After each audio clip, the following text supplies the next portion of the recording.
మహబూబ్నగర్ జిల్లా బాల్మూర్ మండలం రుసూల్ చెరువుకు గత కొన్ని రోజులుగా కురుస్తున్న వర్షానికి భారీ గండి పడింది. అచ్చంపేట తాలూకాలోనే పెద్ద చెరువు అయిన రుసూల్ చెరువు కింద సుమారు 4000 ఎకరాల ఆయకట్టు ఉంది. దాదాపు 18 గొలుసు చెరువులున్నాయి.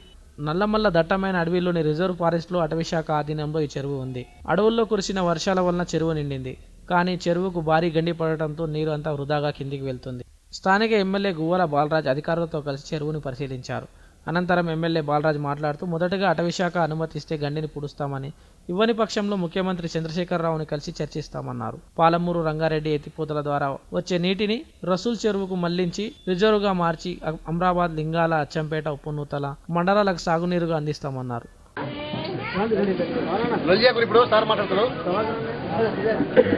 అందరికీ నమస్కారం.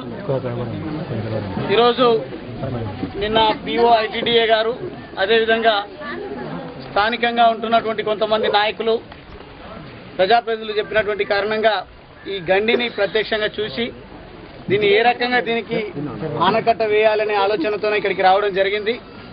మీ లోపల ఉన్నటువంటి సంతోషం, మీరు చేస్తున్నటువంటి సంబరాలను చూస్తూ ఉంటే నిజంగా నిజమైన స్వాతంత్రం వచ్చినట్టుగా భావిస్తూ ఉన్నాం. తెలంగాణ రాష్ట్రం వచ్చిన తర్వాత ముఖ్యమంత్రి గారు 3 నినాదాలతోన తెలంగాణ ఉద్యమాన్ని రాజేసిండు. గ్రామ గ్రామాన ప్రతి గ్రామంలో కూడా పాటలు, ఆటలు ఒకెత్తైతే ముఖ్యమంత్రి గారి మాటలు ఒకెత్తున్నాయి. ముఖ్యమంత్రి గారి మాటలు, ఆయన మేధస్సు కారణంగానే ఈరోజు మనం తెలంగాణ రాష్ట్రాన్ని సాధించుకోవడం జరిగింది. వచ్చిన తెలంగాణ రాష్ట్రంలో తెలంగాణ రావడం ఖాయం, మన నీళ్లు, మన నిధులు, మన నియామకాలు మనకు దక్కడం ఖాయమని భావించి ముఖ్యమంత్రి గారు అందరినీ సంఘటితం చేసింది. అందరినీ ఏకం చేసిన తర్వాత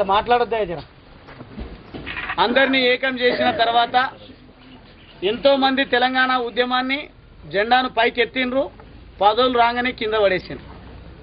కానీ ముఖ్యమంత్రి గారు తనకున్నటువంటి నిబద్ధత కారణంగా తెలంగాణ పూర్తి కష్టాలను అవగతం చేసుకున్న తర్వాత నిధులు నియామకాల కోసం ఉద్యమం చేపడితే ప్రజలందరూ ఇంకో నినాదాన్ని చేపట్టడం జరిగింది. నీళ్లు, నిధులు, నియామకాలు, స్వయం పాలన కూడా అనుకున్నారు. కానీ స్వయం పాలన విషయంలో ప్రజలు ముఖ్యమంత్రి గారి కంటే ఎక్కువ ఆలోచన చేశారు. రాష్ట్రం రావాలని ముఖ్యమంత్రి గారు పోరాటం చేస్తే వచ్చిన రాష్ట్రంలో సలేశ్వర్ సార్, కొండనాగుల గ్రామం సర్పంచ్ సార్. మేము రుసూల్ చెరువు చాలా పెద్దది, రైతాంగానికి చాలా ఇంకా కన్నతల్లి సార్. అది దాన్ని ఉపయోగపడుతుంటే చాలా రైతాంగానికి చాలా మేలైతే సార్. ఇది